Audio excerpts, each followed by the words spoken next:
This video is sponsored by Track Club. Get 2 months of free music for your content by clicking the link in my description. The DJI Osmo Pocket 3 is a camera that I was initially very hesitant to pick up, but over the past 6 months this camera really surprised me and I was able to document some really special moments. So in this video I'll be reviewing the Osmo Pocket 3 and I'll talk about everything I loved, everything I hated, and who I think this camera would be great for. The first and most important aspect to me with any camera is just the ease of use. And what I love about the Osmo Pocket 3 is that it's incredibly straightforward. You can literally flip the screen open, press a cord, and you're good to go. Now there are some key settings that I did adjust, and I have a whole video that will be in the top right corner if you want to see all those settings. But once I got those settings locked in, the experience of shooting with this camera was very similar to that of my iPhone, which I absolutely loved. And I really love that ease of use when it comes to just documenting everyday moments in life, because when I'm out with my loved ones, I don't want them to feel like I have a camera in their face 24/7. I just want to quickly take my camera out, grab a quick shot, and put my camera away. And the next thing I love about the Osmo Pocket 3 is the image quality.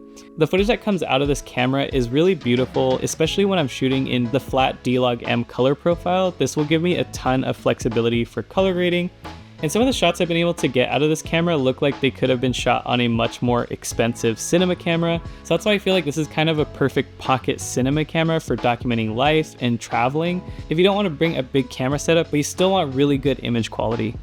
I've also used the Osmo Pocket 3 to film YouTube videos, and as long as you have proper lighting, the image quality is amazing. And if you get the creator combo, it does come with the DJI Mic 2, which this can be really helpful if you do plan on talking to the camera at all. Now, an important aspect to me when I'm making any video is going to be the music, and I love using Track Club because they have this feature called Mix Lab, so I'm just going to click that on the bottom right corner, and this allows me to have full customization over the music. So say for example I want to mute the drums, I totally can.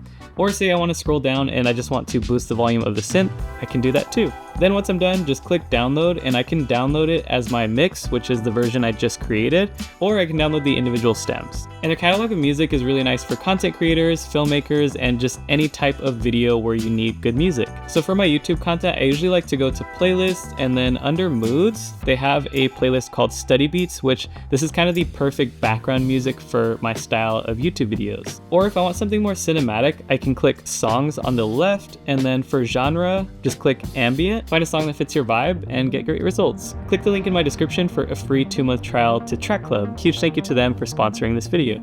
Now the autofocus is incredibly fast and snappy, and it made filming stuff like this overhead shot for my Sony FX3 video incredibly easy, because once I bring an object closer into the frame, the focus is super fast and accurate. And say for example, if you make food content or any product showcase type videos where you just need to quickly put a product in front of camera, the camera locks on super fast, and then when you bring it out of frame, it will focus back onto your face. So I think that can be really helpful if you are a food or product focused creator. The battery life on the Osmo Pocket 3 is incredibly good. DJI claims it lasts a little bit over 2 hours on a single charge, and the USB-C fast charging is also really fast, so you can get the camera from 0 to 80% in about 16 minutes. And I did purchase the creator combo, which comes with this extendable battery grip, and this will double the battery life, but I think I've only had to use this like a handful of times. So even without the battery extension, I feel like the battery life is more than enough. If you really need, just bring a portable charger and a USB-C cable with you, and you should be good to go throughout the day. Now honestly, there's not anything that I particularly hate, but I do find that when I'm adjusting some of the settings on the touchscreen,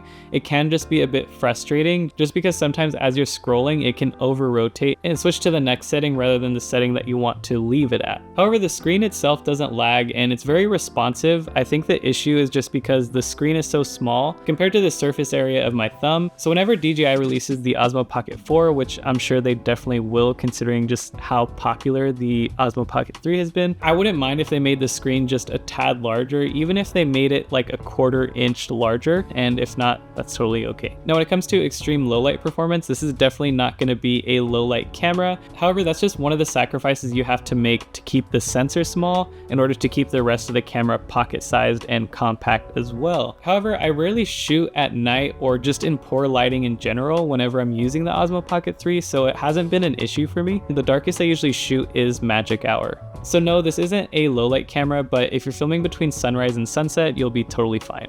Now, the people who I'd recommend this camera to is just someone who wants a small pocket cinema camera that you can take to document life or bring on vacations with you, because it's just a really fun camera to use. Or if you're a creator who wants to make long form YouTube content, I think this would be a great option for you. And the reason I recommend the Osmo Pocket 3 over filming on your phone is because if you do want to film yourself, the camera can literally do a complete 180 and you'll still be able to see yourself on the screen as you're talking and filming yourself, versus something like an iPhone. If you do want to vlog or film yourself, it's the easiest to use the front facing camera to see yourself, but the quality is not going to be nowhere near as good. And personally, for filming long form content, I like having my storage on a micro SD card rather than if I'm filming on my iPhone a bunch of long video clips and then I have to pay for more iCloud storage. So I just feel like using an SD card is much better than keeping your footage on your phone, specifically for long form content. If you mostly film vertical content for Instagram or TikTok and maybe you edit within the apps themselves, then you're probably better off just sticking to using your phone, because that will be a simpler and easier process. But yeah, I feel like if you are a long form content creator, a filmmaker, or just a camera enthusiast, then yeah, I feel like you'll definitely enjoy the Osmo Pocket 3. And what I'm most grateful for is that the Osmo Pocket 3 has such a small footprint, it's so easy to carry, that I've brought it on trips and vacations that I wouldn't have bothered bringing my FX3 or any of the bigger cameras that I own on. So it really just allows me to document life and it doesn't get in the way of me enjoying my time. Anyways, that is all for this video. I just want to say a huge thank you for watching, and if you do have any questions about the Osmo Pocket 3, be sure to let me know in the comments down below, and I'll see you in the next one. Peace.